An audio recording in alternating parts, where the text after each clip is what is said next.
Hello বন্ধুরা, কেমন আছো তোমরা? আশা করি তোমরা সকলে খুব ভালো আছো। আমিও খুব ভালো আছি। আজকে আমি একটা পেঁয়াজ পোস্ত বানাবো। তোমরা বিভিন্ন জন বিভিন্ন রকমভাবে পেঁয়াজ পোস্ত বানাও, তো আমি যেরকমভাবে বানাই আজকে ভাবলাম তোমাদের সাথে শেয়ার করবো। অনেক দিন এরকম রান্নার কিছু শেয়ার করা হয়নি, তাই আজকে ভাবলাম যে বানাচ্ছি যখন তখন তোমাদের সাথে একটু শেয়ার করি। আর তোমরা তো অন্যরকমভাবে হয়তো করো বা অনেকে আমার মতো করেও করো, তো সেটা তোমরা দেখলেই বুঝতে পারবে আমি কীরকম করে করি। তো চলো আজকে বানাবো পেঁয়াজ পোস্ত, যেটা খেতে আমার আলু পোস্ত তো খেতে ভালোই লাগে, তার সাথে পেঁয়াজ পোস্তটাও হেভি লাগে। তো চলো দেরি না করে শুরু করে দিই। কড়াই গরম হয়ে গেছে, তো কড়াই দেবো সর্ষের তেল। পুরো রান্নাটা আমি সর্ষের তেল দিয়ে করছি। দিলাম একটু সর্ষের তেল। তোমরা কি কালো জিরে দাও পেঁয়াজ পোস্ততে? আমি কিন্তু দিই অল্প পরিমাণে, খুব বেশি না, তাই বলে একটুখানি কালো জিরে দিলাম। আর যেহেতু পেঁয়াজ পোস্ত, তাই পেঁয়াজটা তো একটু বেশি করেই লাগবে, তাই দিয়ে দিলাম পেঁয়াজ।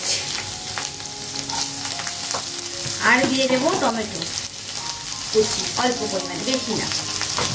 এবার তো এটা যতক্ষণ না লাল লাল করে ভাজা হচ্ছে, চলো ততক্ষণ আমরা পোস্তটা একটু পেস্ট করে নিই।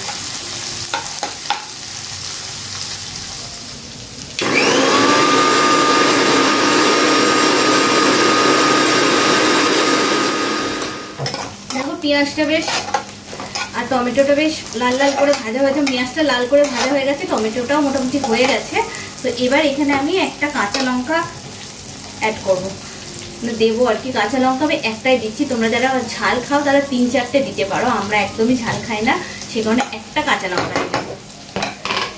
এবার দেবো একটুখানি হলুদ আর একটু শুকনো লঙ্কা দেবো, জাস্ট কালারটা আনার জন্য।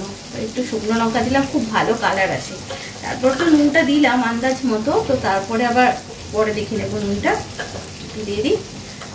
এবার নাড়াচাড়া করে নেবো ভালো করে, পেঁয়াজটা খুব ভালো করে ভাজতে হবে। আর এখানে আমার পোস্ত পেস্ট করে নিয়েছে, যে পেস্ট করা আছে সেটা একটু পরে দেবো। পেঁয়াজ টমেটো একেবারে মিশে গেছে একসাথে। এবার আমি দিয়ে দেবো পোস্তটা একটু নাড়াচাড়া করে নিলাম। আর এখানে কিছু পোস্ত লেগে আছে আমার, তো এইটার মধ্যেই জল দিয়ে আমি এর মধ্যে দিয়ে দেবো।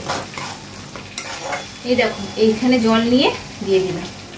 এবার একটু নুনটা চেক করে নেব, তারপর এটাকে একটু ফুটতে দেবো। যখন একটু মাখো মাখো হয়ে যাবে তখন নামিয়ে দেবো।